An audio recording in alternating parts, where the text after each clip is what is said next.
تحفظ مومنین، تحفظ مومنین، تحفظ مومنین، تحفظ مومنین، تحفظ مومنین۔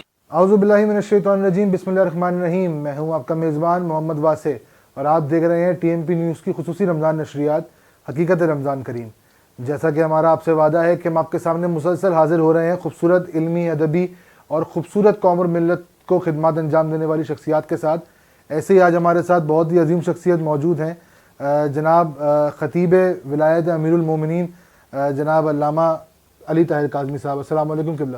وعلیکم السلام ورحمۃ اللہ وبرکاتہ۔ قبلہ کیسے ہیں؟ خیریت سے؟ ٹھیک ٹھاک ہیں الحمدللہ، شکراً۔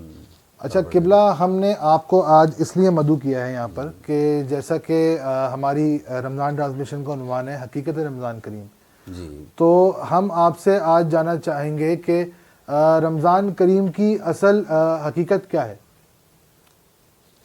بسم اللہ الرحمن الرحیم۔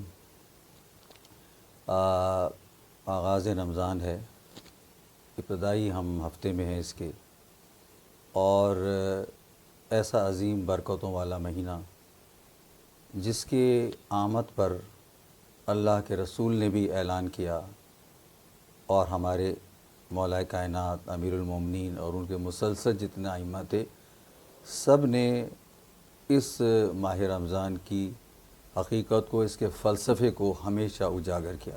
رسول جیسے ہی شعبان کے آخری روز ایام آتے تھے تو وہ فوراً بیان کرتے تھے اور کہتے تھے اے لوگو، تمہارے پاس اللہ کا ایک ایسا مہینہ آنے والا ہے جس میں تمہاری سانس لینا تسبیح کا درجہ رکھتا ہے، واہ واہ واہ واہ، جس میں تمہارا سونا عبادت شمار ہوتا ہے۔ واہ واہ واہ۔ یعنی اللہ نے ہمارے لیے ایک ایسا مہینہ عطا کر دیا۔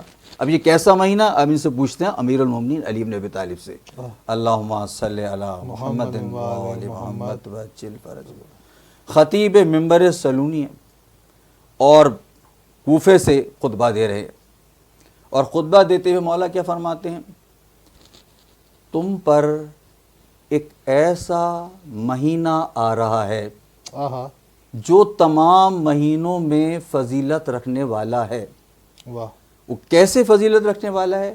جیسے ہم اہل بیت کی عام لوگوں میں فضیلت ہے، عام انسانوں میں فضیلت ہے، اسی طرح تمام مہینوں میں رمضان کی فضیلت ہے۔ واہ واہ واہ واہ۔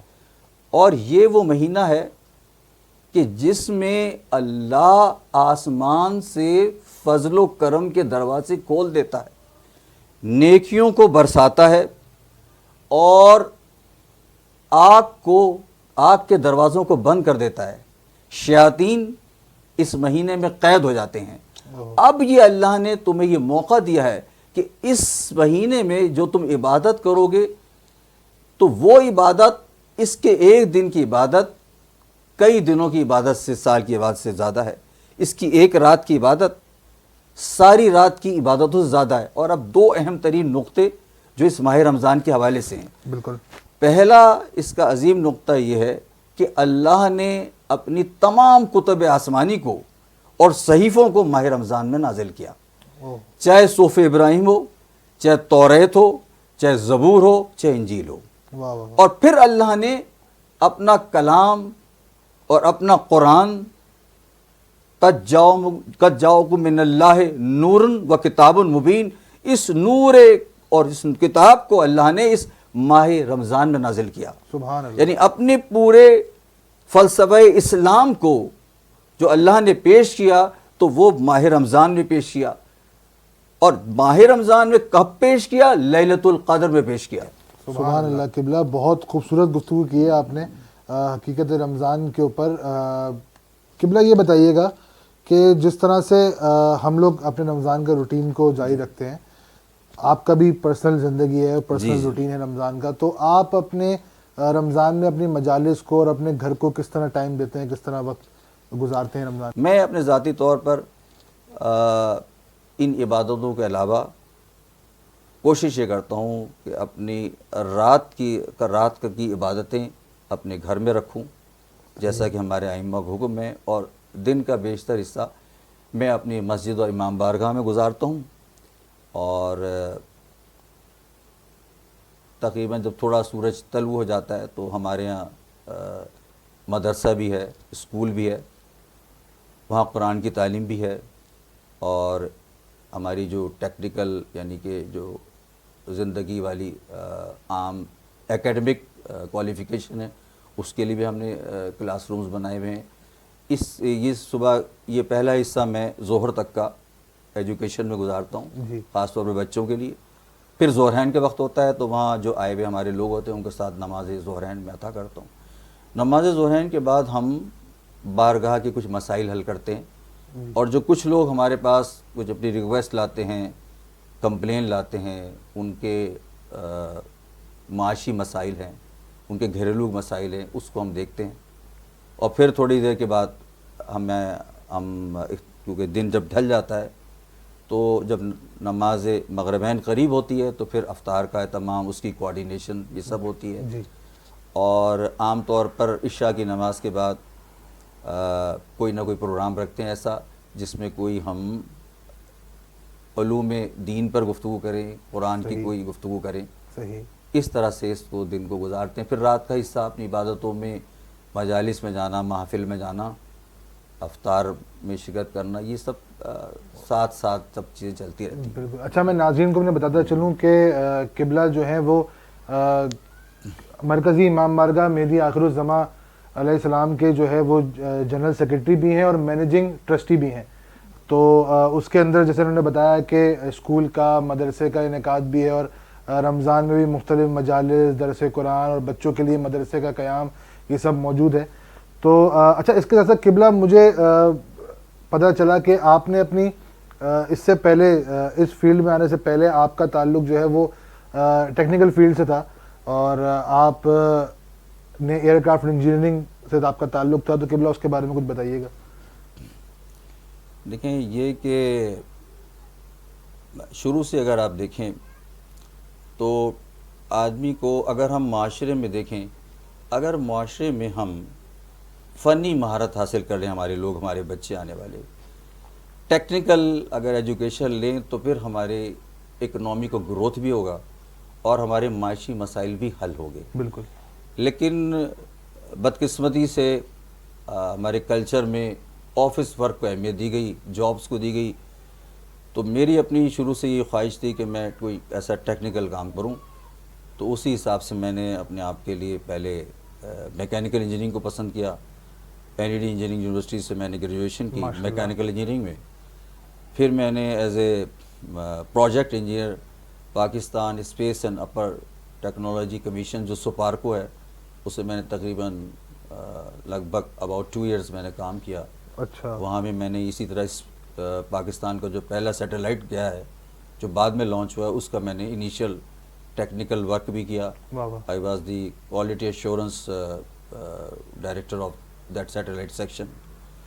اور پھر یہ کہ میں نے جب میرے تعلیم مکمل ہوئی تو میں نے پھر پاکستان انٹرنیشنل ایئر لائن کو جوائن کیا۔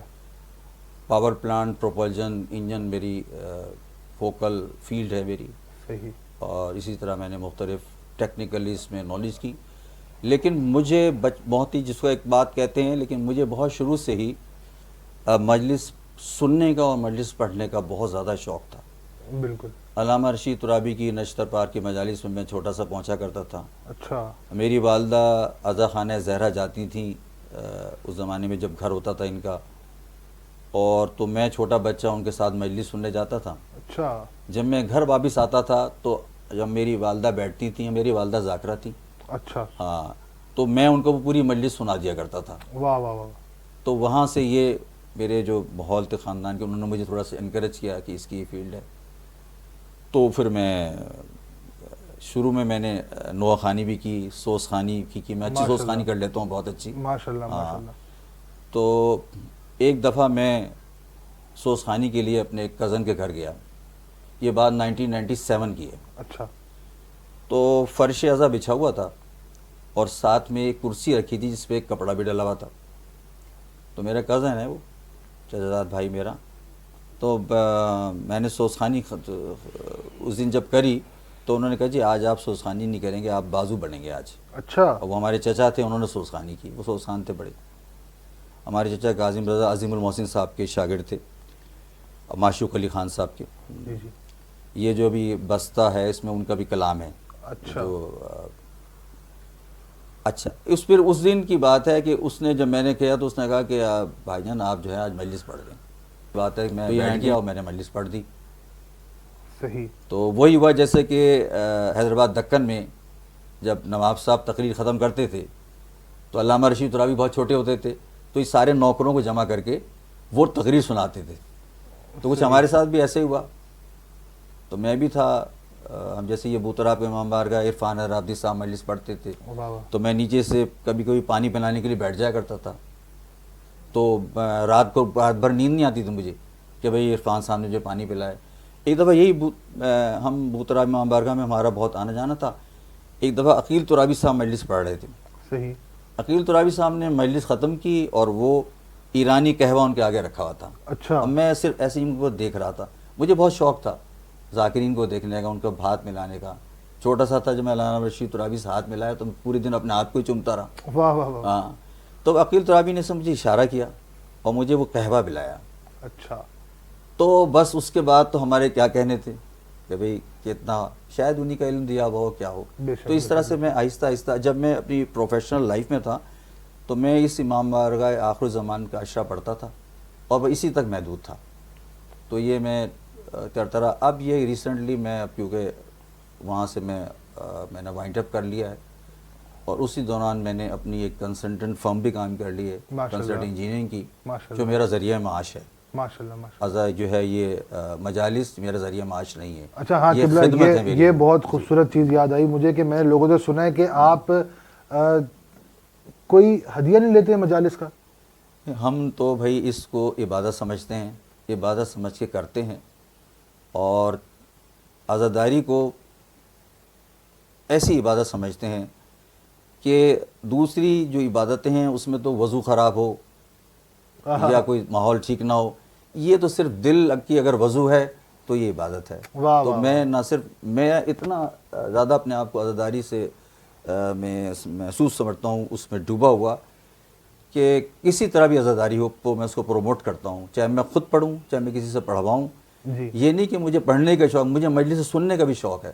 میں علماء کرام کے نیچے بیٹھ کے مجالس بھی سنتا ہوں. واہ واہ واہ. تو اور اس میں نہیں سمجھتا، اللہ تعالیٰ کا جب کرم و فضل ہے، جب جناب سیدہ نے مجھے نواز رکھا ہے تو میں انہی کا رزق انہی کا دیا ہوا ہے. آج میں ان کی خدمت کرتا ہوں. ہم آپ سے ہی جاننا چاہیں گے تحفظ مومنین پاکستان کے بارے میں آپ کا کیا اظہار خیال ہے؟ دیکھیں میں نے یہاں بہت ساری تنظیموں کو دیکھا اور ان کو جا کے اس میں قریب سے بھی دیکھا. میری اپنی سوچ ہمیشہ سے یہ رہی ہے، پہلے وہ فکر بتا دوں، ہمارا کام یہ ہونا چاہیے جو ہے کہ ہم اپنے بھائی مومنین مومنات کی مدد کریں. بے شک. ہم نے اپنی قوم کی خدمت کرنی ہے اور خدمت ہم نے صرف مسجد و امام بارگاہ پہ محدود نہیں رکھنی، کیونکہ اس کے لیے تو بہت کچھ ہو رہا ہے. ہم نے یہ کوشش کرنی ہے کہ ہمارے عزاداروں کے گھر کا چولہا جلتا رہے. واہ واہ واہ. چونکہ سفید پوش مومن اور بالخصوص سادات کبھی کسی سے طلب سوال آپ کے سامنے کبھی ہاتھ نہیں پھیلاتا. اب ہمیں دیکھنا ہے کہ کس طرح ہم ان کے مسائل کو حل کر سکیں، کس طرح ہم اپنے قوم کے بچوں کے معاشی حالات کو بہتر کر سکیں، کس طرح ہم ان کو ایک اچھا رمضان دیں، اچھا محرم دیں، کیسے ایام دیں. تو میں نے جو میری ملاقات جناب ناظم صاحب سے ہوئی اور آپ ان کی تنظیم کو قریب سے دیکھا تو مجھے یہ نظر آیا کہ اس میں قول سے زیادہ عمل موجود ہے. واہ واہ. اور میں نے عملی طور پر دیکھا کہ ہمارے مومنین مومنات فیض حاصل کر رہے ہیں. ایسا ہی ہے، ایسا ہی. اور بہت ساری جگہوں پہ آپ کا کہیں ذکر، یعنی کہ آپ لوگ اس کو ہائی لائٹ بھی نہیں کرتے، مگر جیسے مولانا نے کہا ہے کہ ایک ہاتھ سے دو تو دوسرے ہاتھ کو خبر نہ. اس طرح میں نے دیکھا ہے، میرے پاس شواہد اور ایسی چیزیں موجود ہیں، انفارمیشن، کہ تحفظ مومنین کے تحت عزاداروں کی بھی، غریب لوگوں کی بھی، یتیم بچوں کی، بیواؤں کی مدد ہو رہی ہے، راشن سے بھی ہو رہی ہے, ایجوکیشن سے بھی ہو رہی ہے, ہر طریقے سے ہو رہی ہے, اور آپ ماشاءاللہ پورے کراچی میں کام کر رہے ہیں. بالکل ایسی ہے پورے اور پاکستان آپ میں. اس کو خاص طور پہ آپ کے ناظم صاحب کو دیکھتے ہوئے کتنی سادہ شخصیت ہے, اور زندگی کا انداز کسی پروٹوکول کے بغیر ہے, سادگی کے ساتھ سفر کرتے ہیں, اپنے سے زیادہ قوم کی ان کو پرواہ ہے. یہی موٹو میں نے اپنے امام بارگاہ آخر الزمان میں رکھا ہوا ہے, واہ واہ واہ. کہ جو تقریباً 1935 کے قریب 1935 کا قائم کردہ یہ امام بارگاہ ہے, اس کا علم 1935 کا لگا ہوا ہے, یہ جو آپ داخل ہوتے ہی دیکھتے ہیں.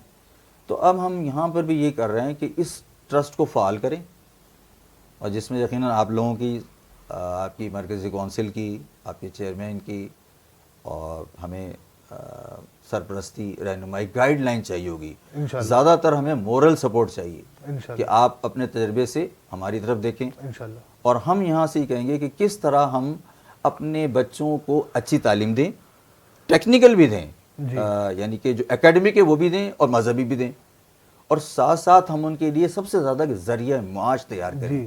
ہم اسکول بنائیں, ہم کوئی ایسی کوئی تعمیری صنعتیں قائم کریں کہ جہاں ہم اپنے بچوں کو مستقبل دے سکیں. بہت ساری جگہ مجھے امام بارگاہ میں بیٹھ کے پتہ چلتا ہے کہ سب سے زیادہ مسائل بیواؤں کے ہیں, اور سب سے زیادہ 2 مسئلے آج کل ہمارے سامنے آ رہے ہیں, گھر کا کرایہ اور الیکٹرک کا بل. یہ سب کی کمر توڑے ہوئے, اور میرے پاس آتی ہیں عورتیں, آنسو بہہ رہے ہوتے ہیں, ہم کس کو دیکھیں کس کو نہ دیکھیں. بس یہی کرتے ہیں کہ پروردگار عالم ہم سے کوئی کوتاہی نہ ہو.